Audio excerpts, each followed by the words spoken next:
Hello, and welcome to Sleepy Math.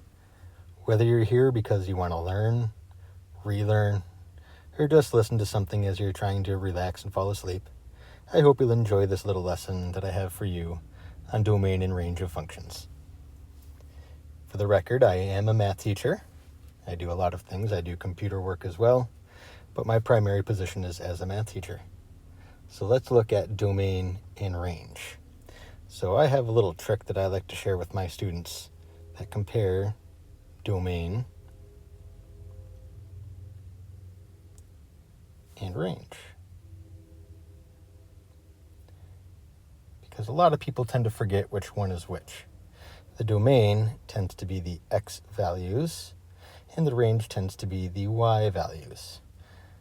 Now it depends on which variables are being used, but this tends to be the case just generally speaking. Domain happens to also be my input values, and that is the important part of domain and range. Range, therefore, would be my outputs. And the way that I teach my students to remember this is that if you look at domain and range, they are in alphabetical order. X and Y are in alphabetical order. Input and output are in alphabetical order. So why do domain and range ultimately matter? Well, let's consider you have a job, and at that job you make $20 an hour. And on a given day, your boss tells you that you may be needed up to 4 hours. It's also possible you might not be needed at all. So let's say 0 to 4 hours. At this particular job, you get paid for the full hour regardless of how much of the hour that you work. So if you show up and work for 1 second, you get an hour. If you show up and work for 59 minutes and 59 seconds, you get paid for 1 hour. As soon as you hit 1 hour and 1 second, that's when your second hour comes into play, and so on all the way to a maximum of 4 hours. This is an idea of discrete quantities, 0, 1, 2, 3, and 4. So our domain, our possible inputs to determine how much money we can make at this job, is 0, 1, 2, 3, and 4. Pardon my curly braces. They are particularly difficult to draw with my finger on this whiteboard, not that I have great handwriting anyway. So those are the possible inputs. My outputs then are to take every possible input and determine what the output would be. This is a very simple function, which I can actually write off to the side here. I can think of it as f of x or y is equal to 20x, $20 per hour. So if I work 0 hours and decide not to go in this day, or the boss doesn't need me, I make $0.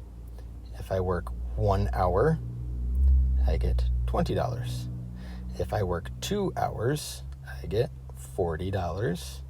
3 corresponds with $60, and 4 corresponds with $80. So I have 5 possible inputs, and each input corresponds to 1 possible output.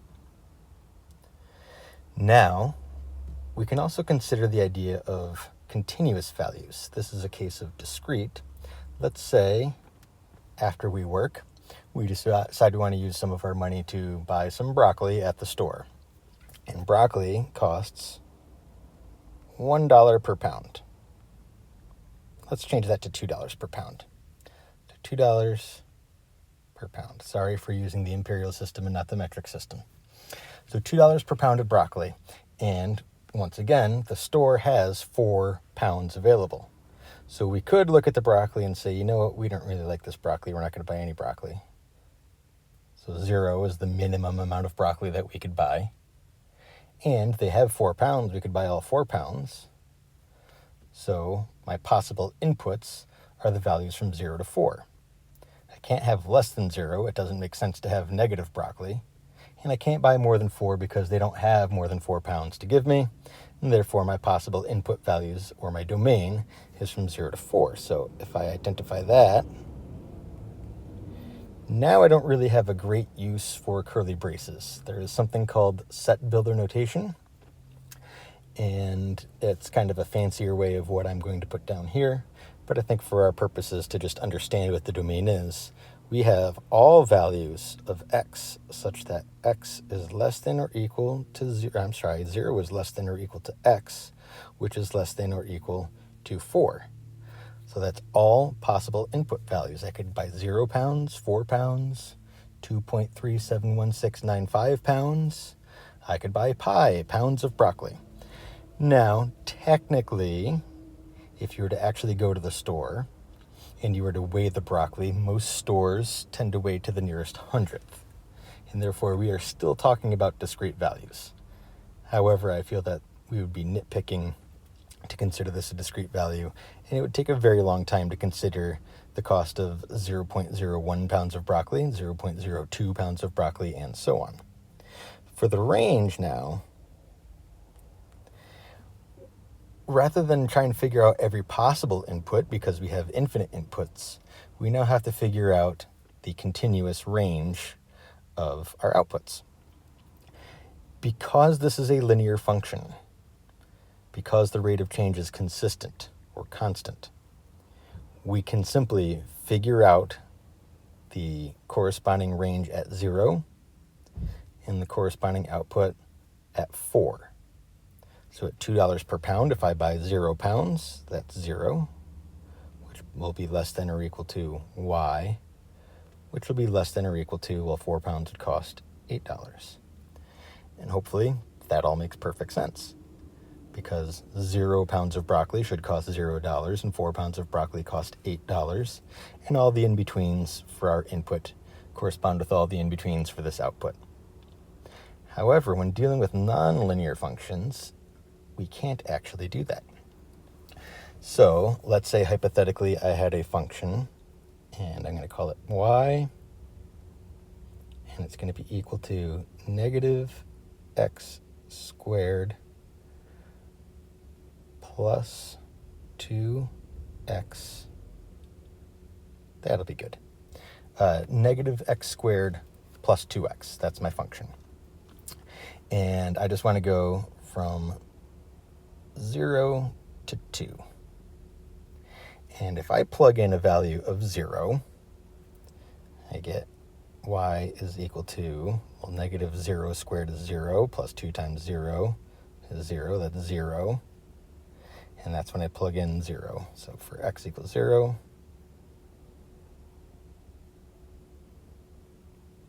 I get that y is equal to 0.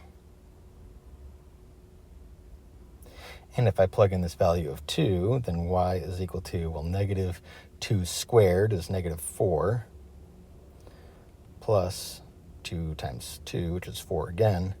So negative 4 plus, I'm at 0 again. So when x is equal to 2, y is equal to 0. Now, does it make sense that the range, even over this restricted domain from 0 to 2, that the range would simply be 0 or 0 to 0? Well, it doesn't make sense. And we can discover why it doesn't make sense very simply by saying, well, what happens when y is equal to, I should say when x is equal to 1? Y is equal to negative 1 squared, which is negative 1, plus 2 times 1, which is 2, and we get an output value of 1.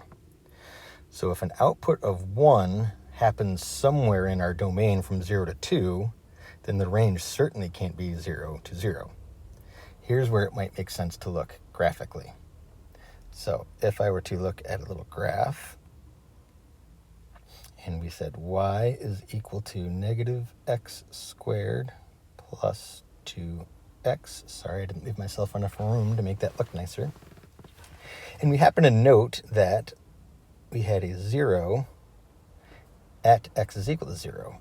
And we also had a 0 at x is equal to 2. These are the roots of our function. Negative x squared plus 2x, this is a quadratic function with the negative leading coefficient, and therefore it is a downward-facing parabola.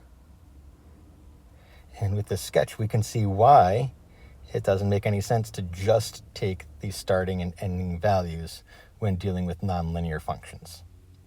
Now, there are other exceptions to that rule. For example, if we had an exponential function, let's go with y is equal to 2 to the x power. If you recall, exponential functions start very close to 0, start to grow, and then start to grow even faster. Or potentially you have an exponential decay function. However, with exponential functions, the value of the function is either consistently increasing or consistently decreasing. There is no change in direction. Therefore, if we were to say, choose a range, I should say a domain of from, how about, oops, I didn't mean to do it that way. Let's say -1 is less than or equal to x is less than or equal to 3. In this case, it would be perfectly okay to say, well, for my range, when I plug in an x value of -1, 2 to the -1, recalling our negative exponent properties, the -1 power is the same as 1 over 2 to the +1 power, or it's just simply 1/2. And that will be less than or equal to y, which will be less than or equal to, well, what's the value when x is equal to 3? 2 to the 3rd power, or 2 cubed, which is 8. And because there is no change in direction, we know that 1/2 is the smallest value in our range, and 8 is the largest value in our range. That's it for today's lesson. I hope you enjoyed. If your goal was to fall asleep, I hope you fell asleep. If your goal was to learn or relearn something, I hope you enjoyed, and I hope you'll take the time to both like and subscribe to my channel, and I hope you'll check in next time as well.